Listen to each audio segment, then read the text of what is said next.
We are looking at some of the biggest entertainment stories of the year, from celebrity scandals to troublesome television finales. 2019 had no shortage of news from the entertainment world. To help us look back at the year that was, I want to bring in Etalk's Traci Melchor. Hi there, Traci. Great to see you. Good seeing you. So let's begin chronologically with the Oscars. This was the year the Academy did something it had not done in 3 decades. They had no host, and surprisingly, the format was a hit. It really worked. You know, in 2 months after Kevin Hart accepted and then stepped down from his gig of hosting the Academy Awards because of some homophobic tweets that had resurfaced online that he had put out years ago. He subsequently apologized to the LGBTQ community, and even former Academy Award host Ellen DeGeneres urged the Academy to give him the gig back, but he issued the apology and said he didn't want the gig again. So the Academy made a choice that they hadn't made in 30 years. They decided to go hostless. And, you know, also they said it was in the sake of time. You know, they wanted to hit the running time of 3 hours, and they pretty much did that for the 91st Academy Awards, this year's 2019. I mean, at the end of the day, people were all talking about Bradley Cooper and Lady Gaga. That's right. Singing Shallow. I don't feel like we missed the host at all last year. No, they kind of overshadowed with their version of Shallow. They really did. We'll see if it happens again in 2020. So it was a big year in TV, with some of the most watched shows on television coming to an end. But the series finale that had everyone talking was Game of Thrones. Fans waited over a year to find out how the story would end.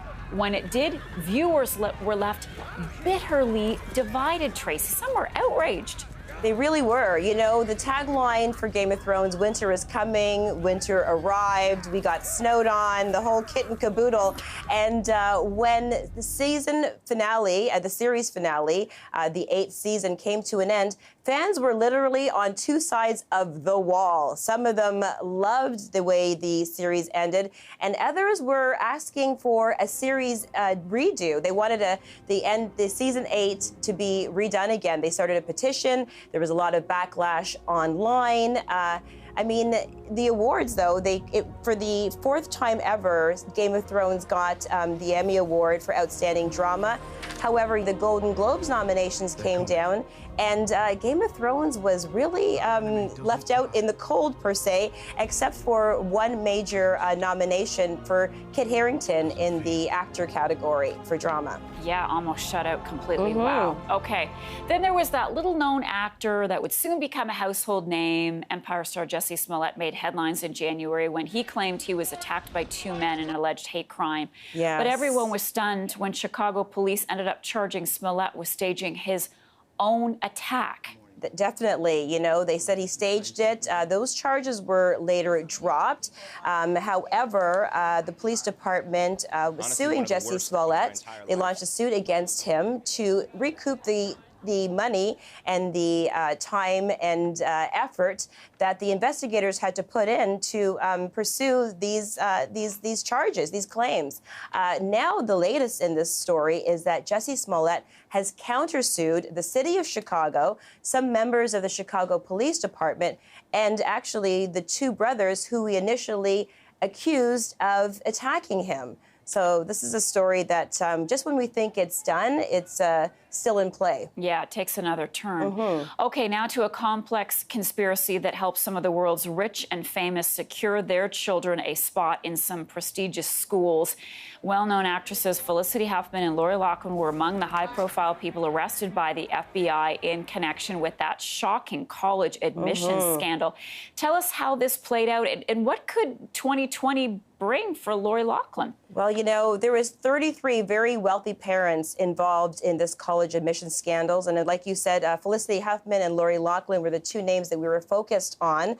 Felicity Huffman, she took the plea deal. So she's already served 2 weeks less 2 days behind bars. She was also fined $30,000. She's set to perform 250 hours of community service and 1 year probation. Lori Lachlan and her husband, designer of Massimo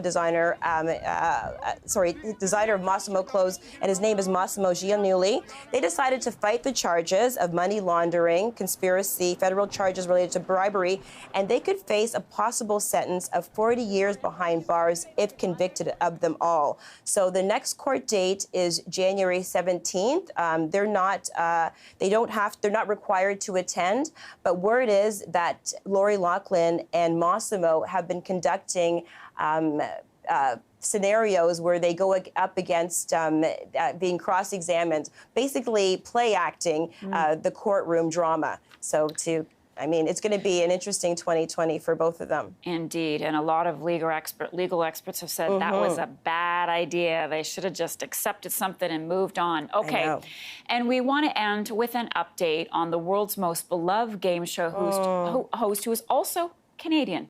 This week, I was diagnosed with stage 4 pancreatic cancer.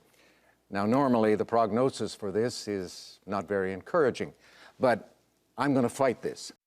He is such an icon. He's 78 years old. He's been hosting Jeopardy since 1984. In May, he announced that he was in remission. Unfortunately, in November, he shared with us that he was re-entering treatment for the pancreatic cancer. People have been so supportive. I mean, we all love Alex Trebek. Silver lining a little bit, it was recently announced that he will receive a special honor from the CSAs next year.